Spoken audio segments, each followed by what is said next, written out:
नमस्कार, मैं स्वागत करता हूं आप सबों का आपके अपने यूट्यूब चैनल एडुस्थली पर। आज मैं आपके साथ बीएसएससी सीजीएल 4 की जो वैकेंसी आने वाली है, बहुत ही जल्द जिसका नोटिफिकेशन रिलीज़ होने वाला है, उसके रिगार्डिंग मैं आज आपके साथ वीडियो सेशन लेके आया हूं, जिसमें मैं आपके साथ सारे डिटेल्स को इस वैकेंसी का शेयर करूंगा। चाहे वो उम्र सीमा हो, क्या सिलेबस रहने जा रहा है, कितने पदों पर आपकी वैकेंसी देखने को मिलेगी, क्या सिलेक्शन का प्रोसेस रहता है, क्या प्रमोशन के चांसेस है इस वाली वैकेंसी में, क्या कट ऑफ गया था पिछले बार, इन सारी चीज़ों को मैं आपके साथ डिस्कस करूंगा। इसलिए आप वीडियो को अंत तक ज़रूर देखें। और अगर आप चैनल पर नए जुड़े हैं तो चैनल को आप हमारा फॉलो कर सकते हैं, क्योंकि जो भी गवर्नमेंट वैकेंसीज आती है उसके रिगार्डिंग अपडेट्स मैं अपने चैनल पर लेके आता हूँ। साथ ही साथ आप बिहार करंट अफेयर्स के लिए भी हमारे चैनल को फॉलो कर सकते हैं। मंथ वाइज करंट अफेयर्स का कंपाइलेशन मैं हर एक मंथ वाइज लाता हूं, और उसके लिए आप प्लेलिस्ट में बिहार मंथली करंट अफेयर्स करके मैंने प्लेलिस्ट बनाया हुआ है। वहां पे जाके आप मंथ वाइज करंट अफेयर्स को देख सकते हैं, जो भी आगामी परीक्षाएं बिहार में होने वाली है वहां से आपको प्रश्न अवश्य देखने को मिलेंगे। तो इस वैकेंसी का इंतजार आप बहुत दिनों से कर रहे थे। असिस्टेंट सेक्शन ऑफिसर की वैकेंसी का नोटिफिकेशन बहुत ही जल्द अब रिलीज़ होगा। कब तक इसकी नोटिस आने की संभावना है ये मैं आगे वीडियो में आपको बताऊंगा।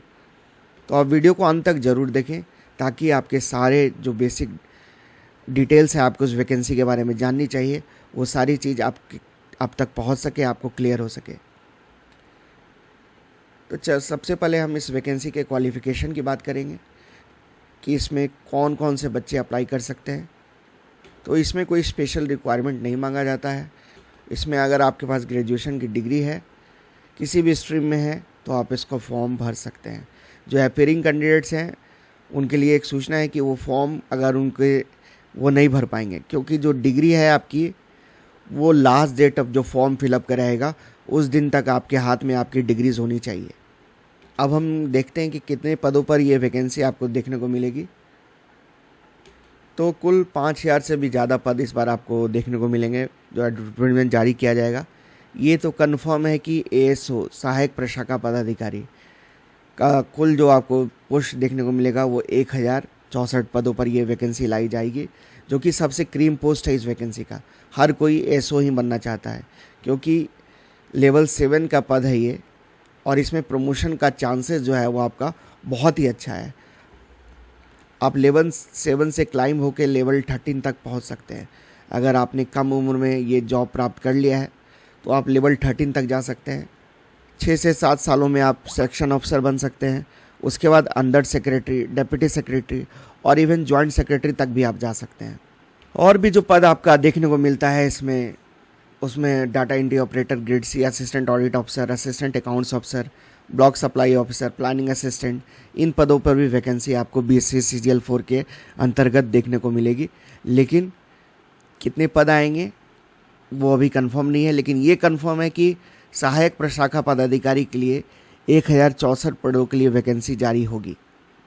अब हम उम्र सीमा के बात कर लें तो मिनिमम एज लिमिट जो इसमें मांगा जाता है वो आपका 21 साल मांगा जाता है। उसके बाद मैक्सिमम एज लिमिट 37 ईयर्स होता है। जो भी अनारक्षित वर्ग के पुरुष हैं उनके लिए जो मैक्सिमम एज लिमिट होता है वो है 37 ईयर्स। और अधिकतम उम्र सीमा अनारक्षित वर्ग की महिलाओं के लिए 40 साल, पिछड़ा वर्ग, अत्यंत पिछड़ा वर्ग पुरुष महिला के लिए 40 साल, अनुसूचित जाति, अनुसूचित जनजाति पुरुष महिला के लिए जो मैक्सिमम एज लिमिट रहती है वो 42 ईयर्स रहती है। और जो कट ऑफ डेट जिससे आपकी उम्र की गणना की जाएगी, वो कट ऑफ डेट जिस साल भी आपकी वैकेंसी आने वाली है उस साल की 1 अगस्त को। तो इस साल आपकी जो वैकेंसी आएगी तो 1 अगस्त 2025 के संदर्भ में ही आपकी उम्र की गणना की जाएगी। और मैं बता दूं कि जो बिहार सरकार में पहले से कार्यरत हैं और उन्होंने 3 साल की रेगुलर सर्विस पूरी कर ली है, एज ए परमानेंट उन्होंने जॉब पाया था और 3 सालों की रेगुलर सर्विस हो गई है उनकी,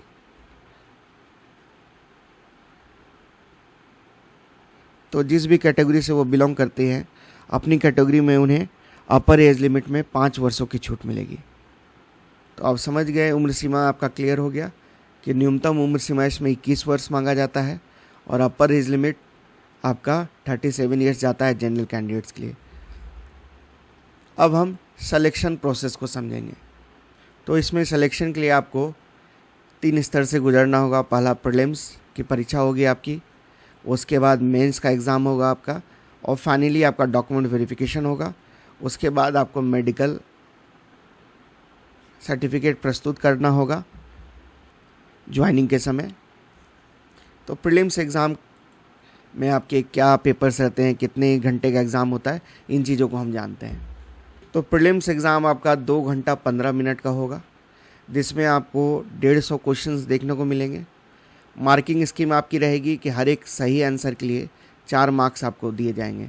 तो 150 × 4, तो टोटल 600 मार्क्स की आपकी परीक्षा होगी। मल्टीपल चॉइस क्वेश्चंस रहेगा। सीबीटी मोड में परीक्षा हो सकती है। पिछले वाली परीक्षा ऑफलाइन मोड में हुई थी, तो ये कंफर्म अभी आप नहीं मानिए, लेकिन ज़्यादा उम्मीद है कि सीबीटी मोड में हो जाएगी। निगेटिव मार्किंग रहता है कि नहीं, मैं बता दूँ, रहता है। 1 मार्क्स आपके डिडक्ट किए जाते हैं फॉर एवरी रॉन्ग आंसर। अगर आप गलती करते हैं तो आपके 1 मार्क्स कट कर लिए जाएंगे फॉर एवरी रॉन्ग आंसर। तो आप समझ गए, जो परीक्षा आपकी होगी वो वस्तुनिष्ठ स्तर की होगी और बहुविकल्पीय होगी। कुल प्रश्नों की संख्या आपको 150 होगी। प्रत्येक सही उत्तर के लिए 4 अंक दिए जाएंगे तथा प्रत्येक गलत उत्तर के लिए आपको ये 1 अंक की कटौती कर ली जाएगी। परीक्षा की अवधि होगी आपकी 2 घंटा 15 मिनट की। प्रारंभिक परीक्षा में जो भाषा का माध्यम होगा वो हिंदी और अंग्रेजी दोनों में आपको प्रश्न देखने को मिलेंगे। तो अगर हिंदी और अंग्रेजी के प्रश्नों में भिन्नता पाई जाएगी तो अंग्रेजी के जो प्रश्न हैं वही मान्य होंगे। और प्रीलिम्स एग्ज़ाम में आप अपने साथ पुस्तक ले जा सकते हैं। मैक्सिमम 3 पुस्तक आप ले जा सकते हैं प्रत्येक खंड के लिए, जिसमें समान अध्ययन खंड के लिए 1 पुस्तक, गणित खंड के लिए 1 अलग पुस्तक और समान विज्ञान खंड के लिए 1 अलग पुस्तक। पुस्तकों में एनसीईआरटी, बीएसईबी और आईसीएसई एवं अन्य बोर्ड के टेक्स्ट बुक ही मान्य होंगे। मतलब आप कोई गाइड बुक नहीं ले जा सकते हैं, ना ही कोई फ़ोटो कॉपीज़ लेके जा सकते हैं, ना ही कोई सेल्फ रिटन आप नोट्स लेके जा सकते हैं, ना ही कोई इलेक्ट्रिकल इक्विपमेंट्स आप लेके जा सकते हैं। तो जो नॉर्मल टेक्स्ट बुक्स है वो आप ले जा सकते हैं, मैक्सिमम 3। तो इससे ज़्यादा खुश होने की आपको आवश्यकता नहीं है, ना ही आपके पास उतना समय रहेगा, और टेक्स्ट बुक से ज़्यादा आप मदद ले भी नहीं पाएंगे। तो सिलेबस आप जान लें कि सिलेबस कौन कौन सा कुछ पेपर आपका रहता है प्रीलिम्स की परीक्षा में। तो प्रीलिम्स में आपको जीएस के 50 क्वेश्चंस देखने को मिलेंगे, जनरल स्टडीज़ के। प्रत्येक क्वेश्चन का वेटेज 4 मार्क्स का होगा, तो 200 मार्क्स इसका वेटेज होगा जीएस का। जनरल साइंस एंड मैथमेटिक्स में भी 50 क्वेश्चंस पूछे जाएंगे। प्रति क्वेश्चंस का जो वेटेज है 4 मार्क्स, तो इसका भी जो वेटेज हो गया जनरल साइंस एंड मैथ्स का 200 मार्क्स। और कॉम्प्रिहेंशन, लॉजिकल रीजनिंग और मेंटल एबिलिटी से भी 50 क्वेश्चंस देखने को मिलेंगे। इसका भी जो पेपर होगा वो 200 मार्क्स का होगा। तो टोटल 600 मार्क्स की आपकी परीक्षा होगी। तो प्रीलिम्स का एग्ज़ाम अगर आप क्वालिफाई करते हैं तब आप फाइनली मेंस लिखने के लिए एलिजिबल होंगे। तो जीएस में जहां आपके समसामयिक विषय जैसे वैज्ञानिक प्रगति, राष्ट्रीय अंतर्राष्ट्रीय पुरस्कार, भारतीय भाषाएं, पुस्तक लिपि, राजधानी, मुद्रा, खेल खिलाड़ी, इन सभी से प्रश्न देखने को मिलेंगे।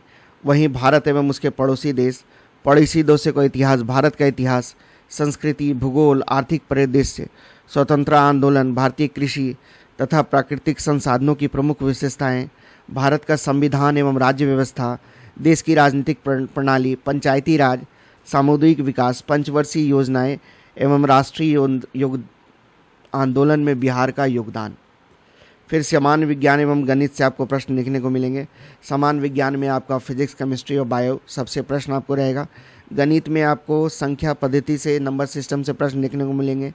पूर्ण संख्याओं का अभिकलन, परसेंटेज, भिन्न संख्याओं के बीच परस्पर संबंध, मूलभूत अंक गणितीय संक्रियाएं, प्रतिशत, अनुपात एवं समानुपात, औसत, ब्याज एवं लाभ और हानि से प्रश्न देखने को मिलेंगे। Profit and loss, percentage, ratio, proportions, time and distance, इन सभी से आपको क्वेश्चंस देखने को मिलेंगे।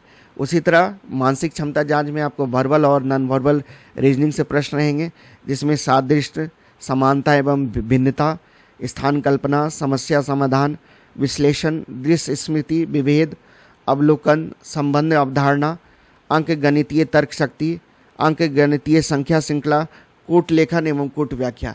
तो रीजनिंग के जो भी प्रश्न आपको रहते हैं उन सभी से आपको, चाहे वो वर्बल सेक्शन से हो या नर वर्बल रीजनिंग, उन सभी से प्रश्न आपको इस परीक्षा में देखने को मिलेंगे। उसके बाद मेंस एग्ज़ाम की हम बात कर लें। मेंस एग्ज़ाम का ड्यूरेशन भी सेम रहता है जो प्रीलिम्स में आपका एग्ज़ाम का ड्यूरेशन है। 2 घंटा 15 मिनट का समय इसमें भी मिलता है आपको। इसमें 2 पेपर्स होते हैं। पेपर 1 आपका हिंदी लैंग्वेज का होता है, क्वालिफाइंग नेचर का होता है। 30% मार्क्स आपको इस पेपर में लाने होते हैं।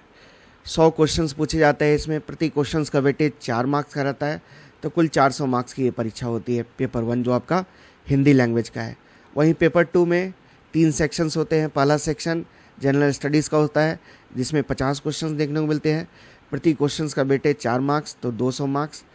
जनरल साइंस एंड मैथमेटिक्स से भी 50 क्वेश्चन, रीजनिंग से भी 50 क्वेश्चंस, तो कुल 600 मार्क्स की परीक्षा होती है पेपर 2 वाली, और 400 मार्क्स की परीक्षा होती है पेपर 1 वाली।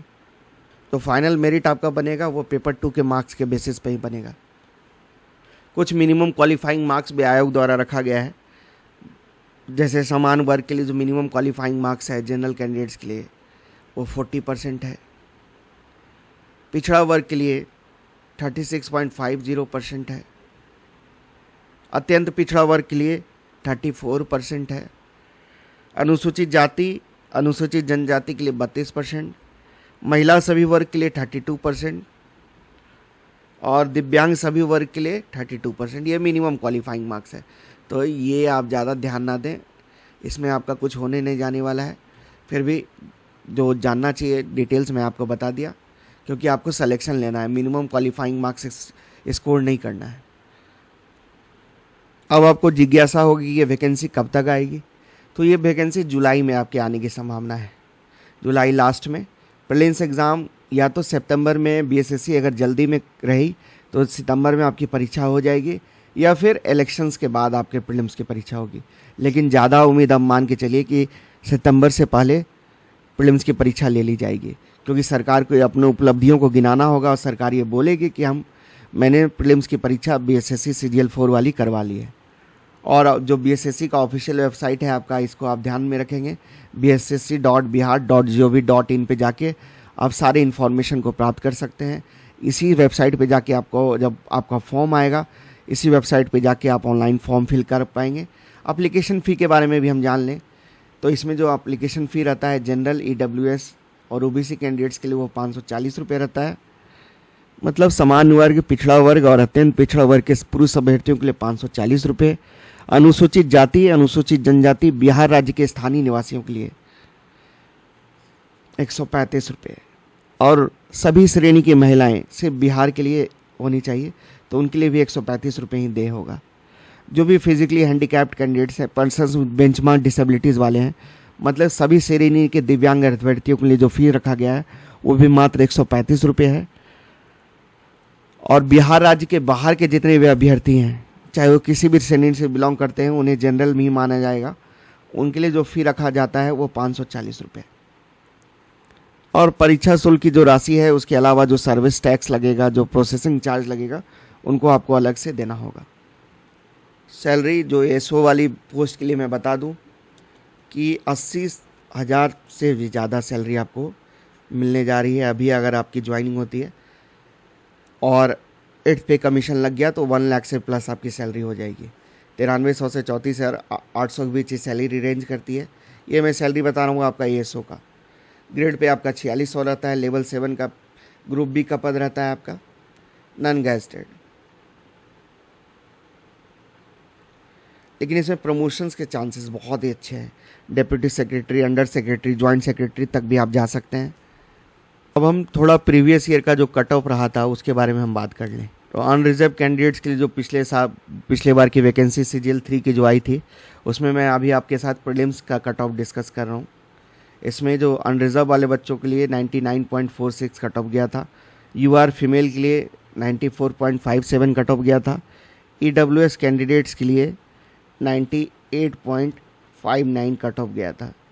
वहीं ओबीसी के लिए 95.46 कट ऑफ रहा था, और शेड्यूल कास्ट के लिए 87.46 कट ऑफ रहा था, और शेड्यूल ट्राइब के बच्चों के लिए तो और भी कम था कट ऑफ। तो अगर आप 110 तक का टारगेट लेके चलते हैं तो आप प्रीलिम्स का exam as a general candidate आप क्वालिफाई कर लेंगे। तो प्रीलिम्स का कट ऑफ पिछले साल का यही था, एसटी के लिए 85.46, पर्सन्स विद बेंचमार्क डिसेबिलिटीज़ 47.97। तो ये वैकेंसी आपकी आ रही है, ये कंफर्म है। इसी साल आपको नोटिफिकेशन देखने को मिलेगा। जुलाई माह में इसकी वैकेंसी का एडवर्टीजमेंट रिलीज़ कर दिया जाएगा। बहुत ज़्यादा इसकी उम्मीद है, ये मैं आपको बता रहा हूँ। आप अपनी तैयारी अभी से करते रहें, आप एडवर्टीजमेंट के आने का इंतज़ार ना करें। ऐसे भी बिहार में अभी वैकेंसीज़ का दौर चालू है आने का, तो आप अपनी तैयारी अगर अच्छे से करते हैं तो किसी न किसी जॉब को आप जब अवश्य क्रैक कर लेंगे। बाकी आप हमारे चैनल पे नए आए हैं तो चैनल को आप सब्सक्राइब ज़रूर कर लें यहाँ, क्योंकि इस चैनल पे मैं जनरल स्टडीज़ भी आपके साथ करवा रहा हूँ। जितनी भी बिहार की आगामी परीक्षाएं हैं उनके लिए जो इकोनॉमिक्स से भी जो भी ऑब्जेक्टिव क्वेश्चंस आपको परीक्षा में पूछे जाएंगे, उसके लिए मैं अपने चैनल पे स्पेशल वीडियोस लेके आ रहा हूँ, उसको आप ज़रूर फॉलो करें। प्लेलिस्ट में आपको इकोनॉमिक्स ऑब्जेक्टिव क्वेश्चंस करके मिल जाएगा। उसके साथ साथ आप मंथली बिहार करंट अफेयर्स को फॉलो करें, क्योंकि परीक्षा में आपको 7 से 8 प्रश्न बिहार स्पेशल करंट अफेयर से अवश्य देखने को मिलते हैं। तो अगर आपको ये हमारा वीडियो सेशन पसंद आया तो आप इसको वीडियो को लाइक ज़रूर कर दें। चैनल पे नए हैं तो चैनल को सब्सक्राइब कर लें और इस वीडियो को ज़्यादा से ज़्यादा अपने ग्रुप्स और फ्रेंड सर्किल में शेयर करें ताकि दूसरे बच्चों को भी इसका लाभ मिल सके। वीडियो को देखने के लिए सबों को धन्यवाद। जय हिंद।